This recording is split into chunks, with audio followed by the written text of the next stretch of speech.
Hello दोस्तों, नमस्कार। एक बार फिर से आप सभी का मैं बहुत बेहतरीन स्वागत करना चाहूंगा करियर से फर्क किस ऑनलाइन प्लेटफॉर्म पर। दोस्तों, हम लोगों ने बहुत ही बेहतरीन मैथ्यू अर्नोल्ड की बायोग्राफी से रिलेटेड 25 पॉइंट्स पर हम लोगों ने डिस्कशन शुरू कर दिया। 25 पॉइंट्स में 13 पॉइंट्स को हम लोगों ने बेहतरीन तरीके से कंप्लीटेड किया है। बचते जो 12 पॉइंट्स हैं उनके 12 पॉइंट्स का डिस्कशन में आज, इसके बाद मैं इनकी रचनाओं के बारे में, फिर मैं इनकी वर्क्स को टेकअप करूंगा। जैसे स्कॉलर जिप्सी, बड़ी इंपॉर्टेंट इनकी रचना है स्कॉलर जिप्सी। 19th सेंचुरी का एक बहुत बड़ा नाम, बहुत बड़ा कह सकते हो कि क्रिटिक भी है, पोएट भी है। तो आइए शुरू करते हैं अपने अगले सेगमेंट की और अगली बातचीत। कब, कैसे, कहां, कितना और क्या और इन्होंने आगे किया है, उन सभी बातों का डिस्कशन हम शुरू करते हैं। तो सीधी सीधी बात है कि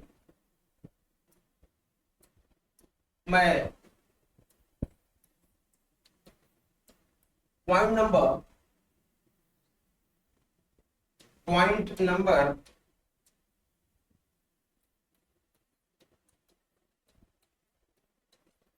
की बात करूंगा और 13 पॉइंट्स हम लोगों ने कर लिया है। हालांकि मुझे लगता है बैकग्राउंड में कोई प्रॉब्लम जरूर है। एक मिनट, थोड़ा सा मैं बैकग्राउंड सेट करना चाहूंगा और बैकग्राउंड की सेटिंग हो जाए तो ज्यादा ठीक ठाक हो।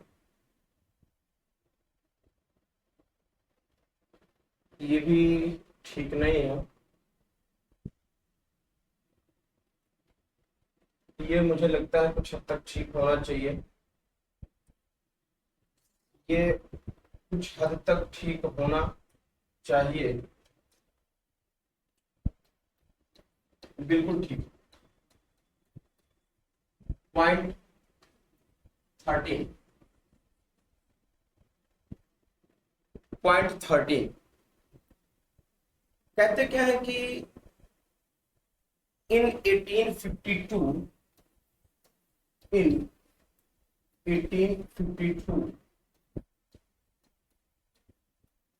he published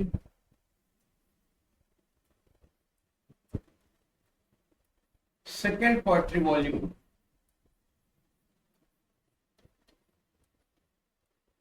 यानी एक दूसरी पोएट्री की वॉल्यूम को ये पब्लिश करते हैं, जिसका नाम एम्पिडोकल्स। क्या नाम था मेरे भाई? एम्पिडोकल्स। एम्पिडोकल्स ऑन एटना। ये इस वॉल्यूम का नाम था। जरूर इसको आप लोग अपने दिमाग में सेट कर लेना, क्योंकि ये बहुत ही इंपॉर्टेंट था। जब ये आया था तो बहुत इंपॉर्टेंट था, ध्यान रखेंगे। ठीक हुई बातचीत। इसके बाद पॉइंट 14,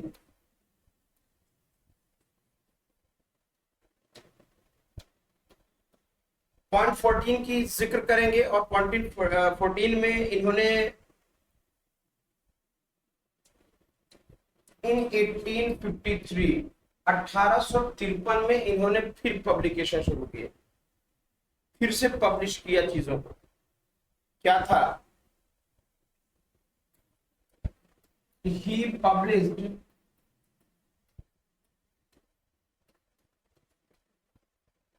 पोएम्स। इन्होंने सोहराब और रुस्तम और स्कॉलर जिप्सी इस समय पर इन्होंने पब्लिश किया। कौन कौन सी? कौन कौन सी? दो पोयम ये लेकर आए। Sohrab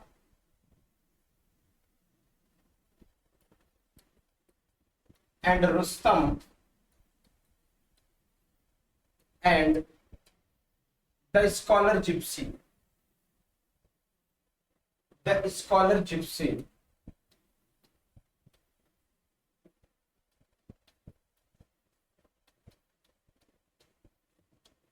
दो रचना ये लेकर आए और also in this collection he added preface add किया, प्रीफेस ऐड किया। ठीक है भाई,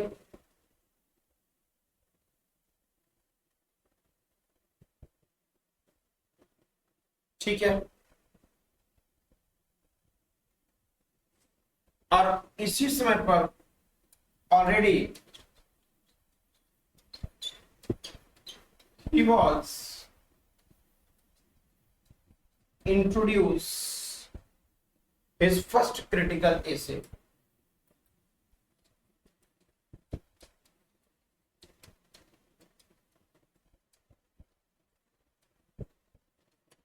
His first critical essay अपने पहले क्रिटिकल एसे से इंट्रोड्यूस करा दिया। इसके बाद नेक्स्ट पॉइंट में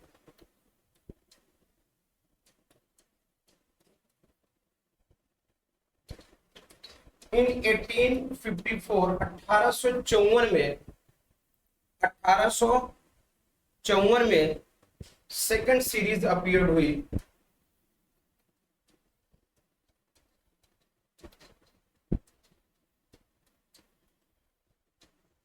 सेकंड सीरीज इनकी अपीयर होती है जो वर्ल्ड वाइड हो जाती है, बहुत फेमस हो जाती है। It included the new poem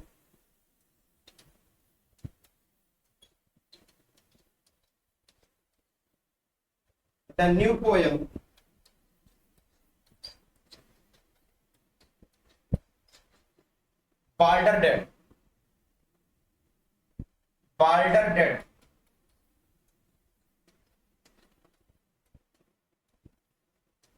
ये इनकी नई पोएम थी। इंट्रोड्यूस करा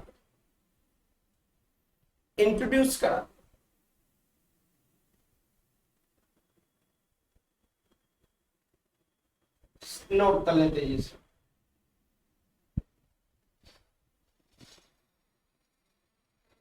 तेजी से नोट कर लें।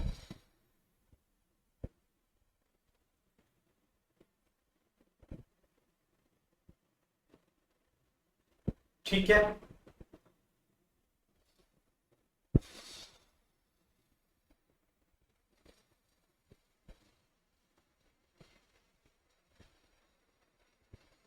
ठीक है भाई। ये आपको इतने जो पॉइंट्स मैं लिखवा रहा हूं, बता रहा हूं, इनको आपको बहुत अच्छे ढंग से याद करके चलना होगा, क्योंकि एग्जामिनेशन जो पॉइंट टेकअप करता है क्वेश्चन बनाने के लिए, ऐसे ही सेगमेंट से टेकअप करें। नेक्स्ट है कि अगले पॉइंट की जिक्र करेंगे और अगले कुछ पॉइंट से मेरे भाई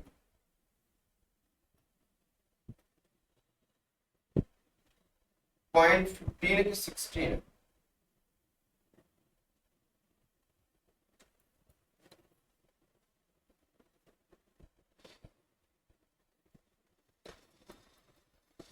point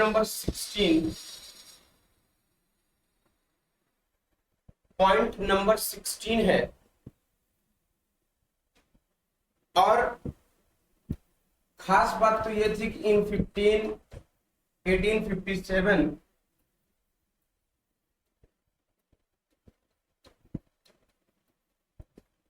Matthew Arnold became professor, ये प्रोफेसर बन गए ऑफ पोएट्री एट ऑक्सफोर्ड।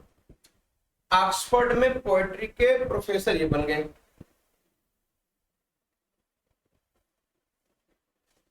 ठीक है ना। इनके जो लेक्चर हुआ करते थे, इनके जो लेक्चर हुआ करते थे in English rather than Latin point two point चीजों को नोट करते चलेंगे। ड्यूरिंग दीज इयर्स, या इसी टाइम पीरियड पर, इन्हीं सालों में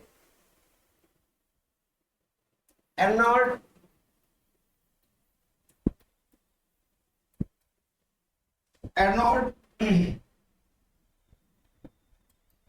पब्लिश्ड सेवरल बुक्स, कुछ और किताबों को इन्होंने पब्लिश कराया।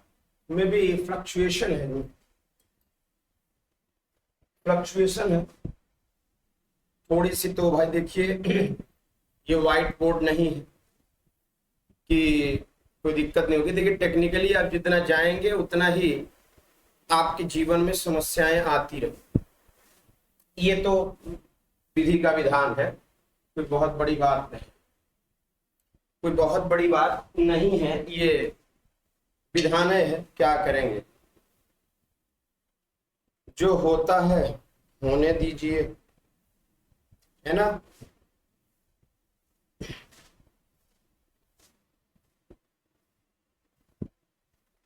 बहुत ही बढ़िया बात हुई।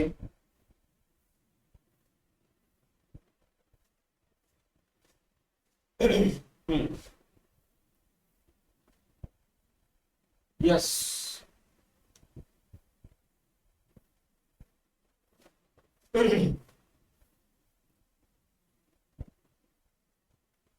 दरअसल लाइट वगैरह का सीन थोड़ा सा तो गड़बड़ चल ही रहा है इस समय गर्मियों के चक्कर में।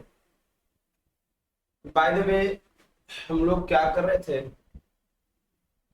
और हम लोग 2-3 सेगमेंट पर काम किए। ओ शिट, ओ शिट, कोई बात नहीं, ये जो फ्लक्चुएशन है ठीक हो जाएगा, ठीक करा लिया जाएगा इसको, डोंट वरी। 1 मिनट आप रुको जरा सा, तो मैं सही करके आता हूं।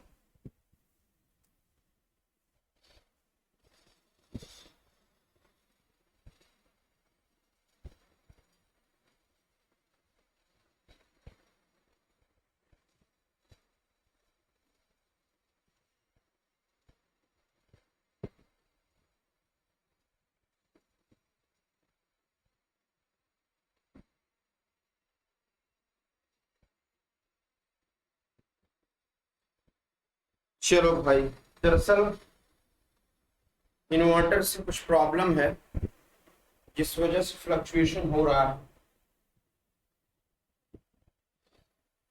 ठीक हो जाएगा, परेशान मत। ठीक है।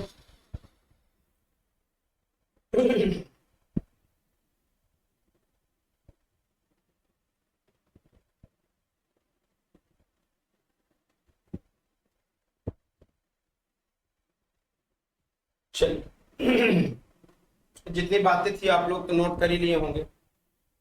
बाय द वे, आगे हम लोग चले। सेवरल बुक की बात हुई थी, और पॉइंट नंबर 17 की जहां तक मैंने बात,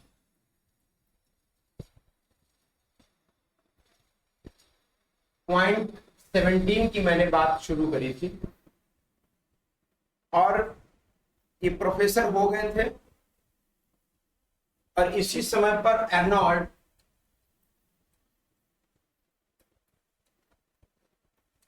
पब्लिश्ड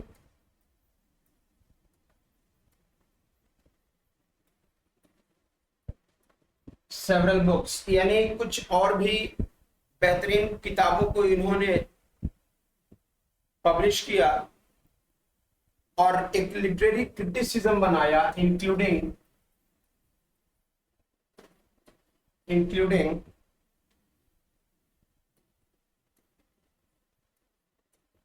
लिटरेरी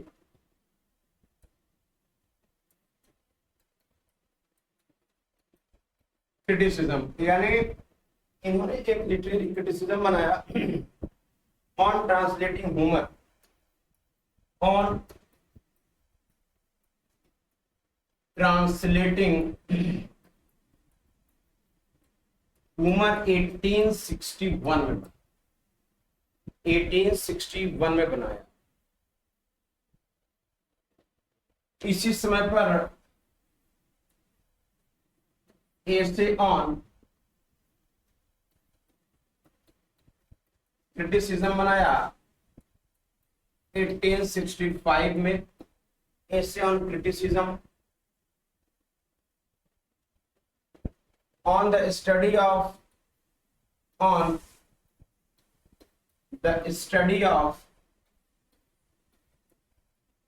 Celtic literature 1867 में बनाया। ये इनका क्रिटिसिज्म, इतनी इन्होंने क्रिटिसिज्म पर बुक्स को बनाया है। और इन सभी बुक्स को जरूर याद रखिएगा, क्योंकि पूछा जाता, ध्यान रखेंगे।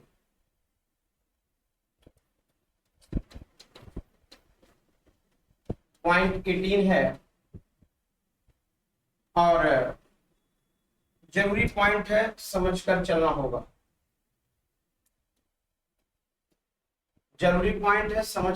होगा। इन 1861 1861 में Arthur use claw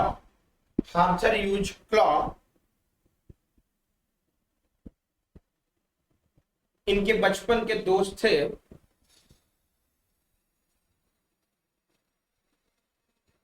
friend from childhood,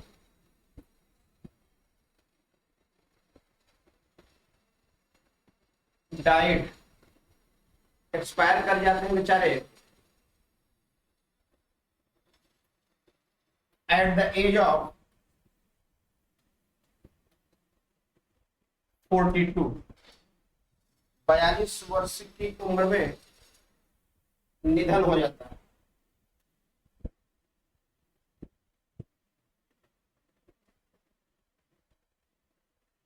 forty two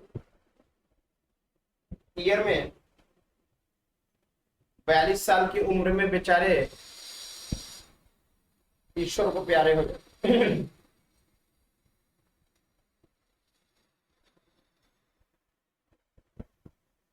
इसके बाद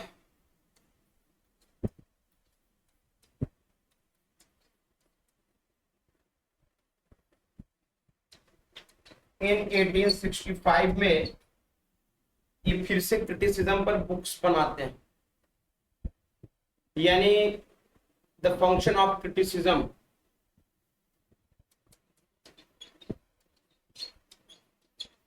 the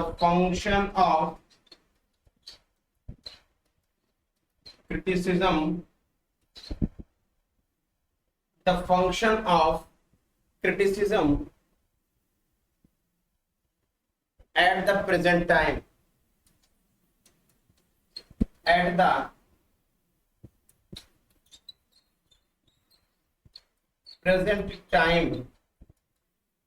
ये इनकी एक और बढ़िया क्रिटिसिज्म की बुक आती है।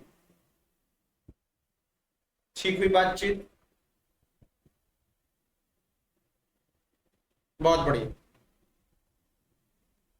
इसके बाद अगली बातचीत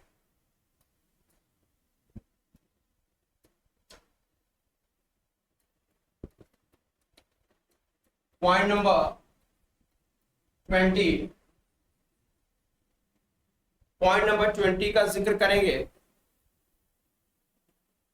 और इस पॉइंट में एक खास बात आई है, क्या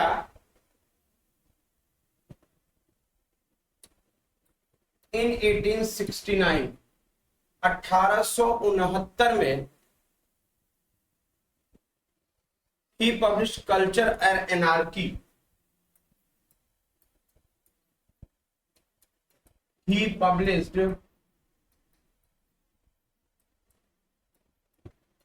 culture and Anarchy, Culture and Anarchy publish कर देते हैं। और बिकेम नोन एज, यही रचना बिकेम नोन एज, और यही रचना बाद में फेमस होती है, द एपोस्टल ऑफ कल्चर।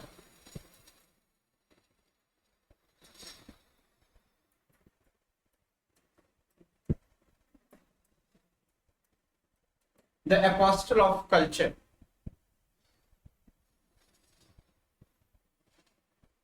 इसके बाद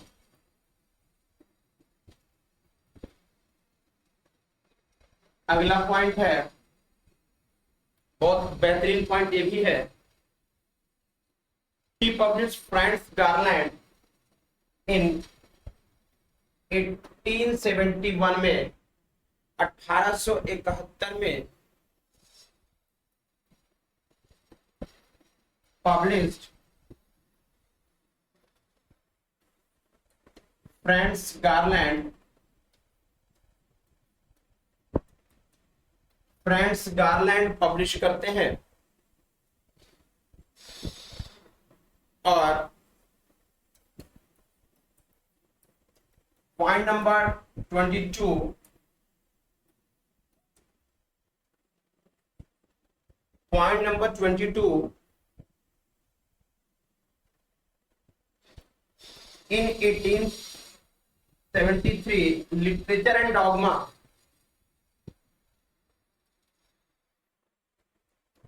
published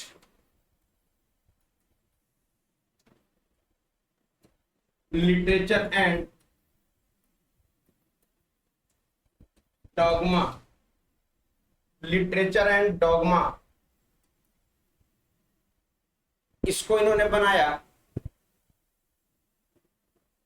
इसके बाद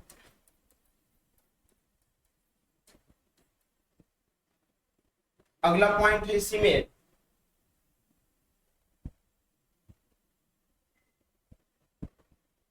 publish the essay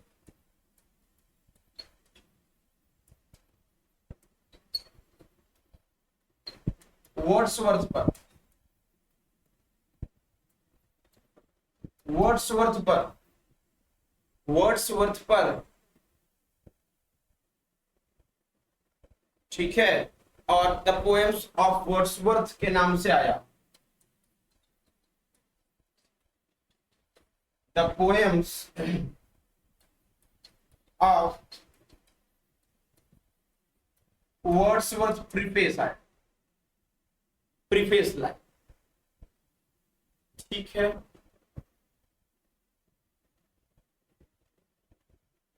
अठारह में अमेरिका का फर्स्ट टूर रहा इनका, 1883 इन्होंने अमेरिका का टूर किया। और इसके बाद 1888 में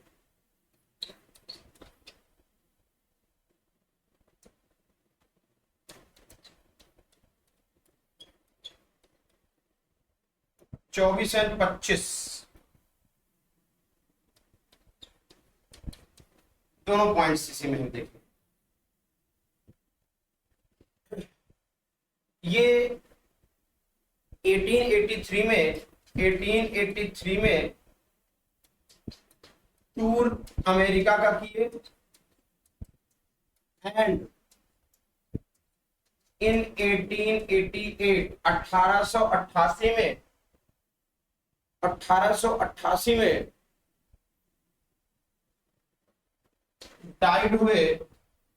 died of heart failure, died of heart failure in Liverpool,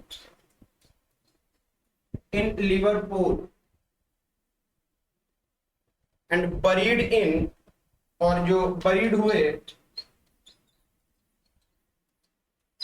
लैलहम में, इनके buried किया, लैलहम में buried किया। इस तरीके से इनके 25 पॉइंट्स जो बायोग्राफी के थे वो फिनिश हुए, वो खत्म हुए।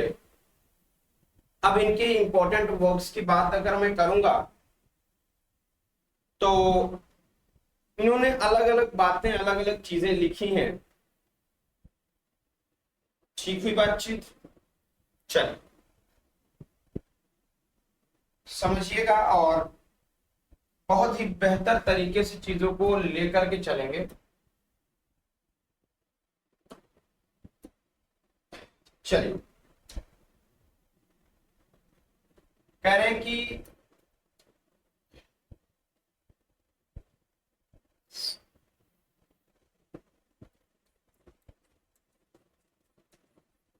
फेमस वर्क्स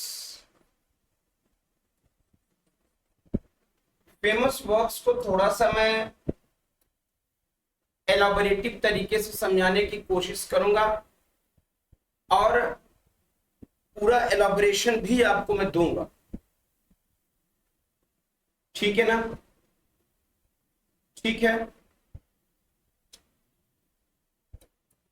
1849 का वो टाइम पीरियड जब दो बातें ये मेंशन करते हैं, 1849 में ये दो बातें मेंशन करते हैं, द फॉरसेकन मर्मन,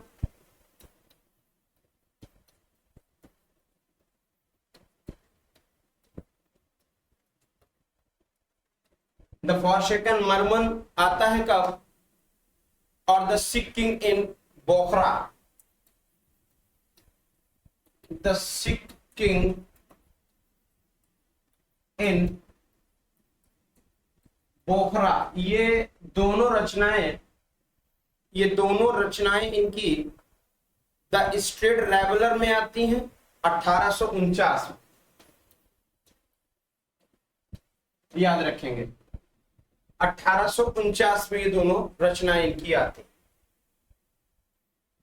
इसके बाद एक बड़ी अच्छी बात की,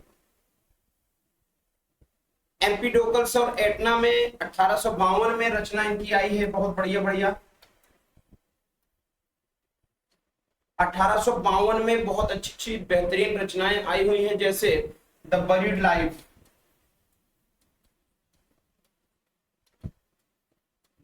लाइफ, एक रचना ये आई इनकी इसी टाइम पीरियड पर। एम्पीडोकल्स ऑन एटना आया,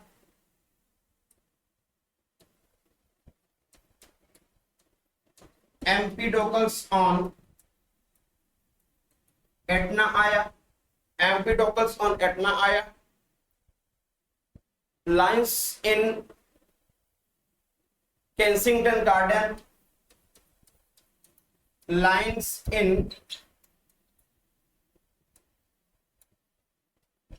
केंसिंगटन गार्डन 1852।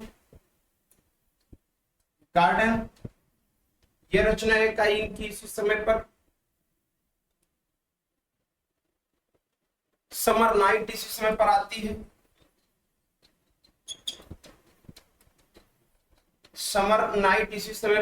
है, ये रचना। इसी समय पर स्विट्जरलैंड एक रचना इनकी आती है,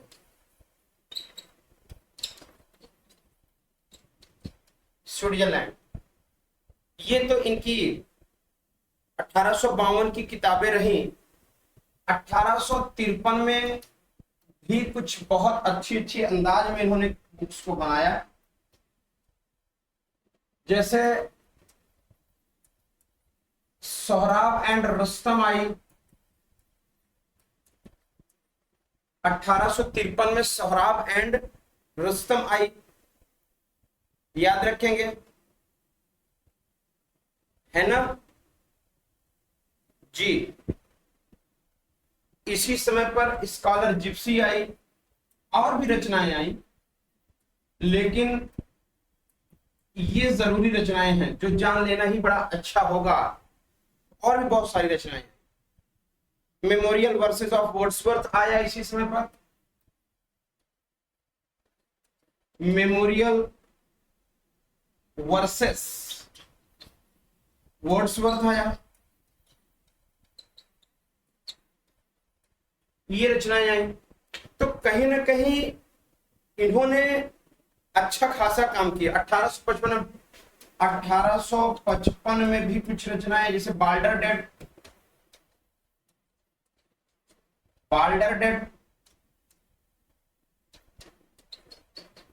1855 में आई, बाल्डरडेट, ठीक है। बाकी एक ट्रेजेडी ये लिखते हैं मेरोपी, एक ट्रेजेडी भी लिखते हैं ये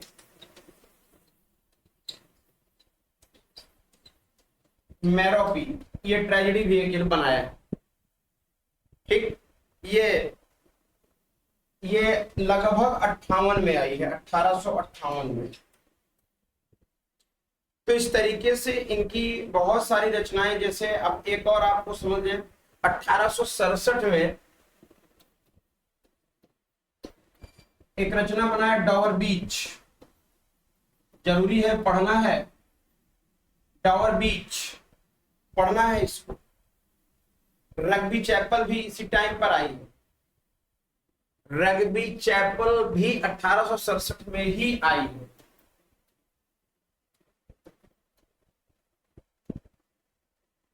रग्बी चैपल भी 1867 में ही आई। बाकी बहुत सारे इन्होंने क्रिटिसिज्म लिखा, बहुत सारा इन्होंने अलग अलग सेगमेंट पर काम किया, और न जाने कितने इन्होंने क्रिटिसिज्म को बनाया है, और बहुत सारी चीजें दिया है। रही बात इसकी कि आखिर इनको हम किस लेवल पर किस तरीके से पढ़ने की कोशिश करें, तो मुझे लगता है कि ये आपका सफिशिएंट सेगमेंट होगा इनके पूरे फेमस वर्क। रही इसकी बात कि आखिर हम इनकी कौन कौन सी रचनाओं को पढ़ेंगे, तो आपको मैं बता दूं कि इनकी स्कॉलर जिप्सी पढ़ना है, सोहराब रुस्तम पढ़ना है, डावर बीच पढ़ना, रग्बी चैपल पढ़ना, ये तो निश्चित तौर पर पढ़ना है, ठीक है ना। इसके बाद इनके हम लोगों को कुछ जो है क्रिटिसिज्म पर हमें ध्यान देना है, बाकी तो सारी चीजें कंप्लीट हो ही जाएंगी, ठीक है ना। इतना तो हमें इंपॉर्टेंट तौर पर पढ़ना ही पढ़ना पड़ेगा। स्कॉलर जिप्सी, सोहराब रुस्तम और डावर बीच और रग्बी चैपल, ये 3-4 रचनाएं तो हमें इंपॉर्टेंट तौर पर तैयार करना ही पड़ेगा किसी भी कीमत, ठीक है। तो आज फिलहाल इतना ही, बाकी की बातें और मुलाकात मैं कल करूंगा बड़ी बेहतर तरीके से। मिलते हैं कल, नई टॉपिक, नई बातें और नए जुनून के साथ। Thank you.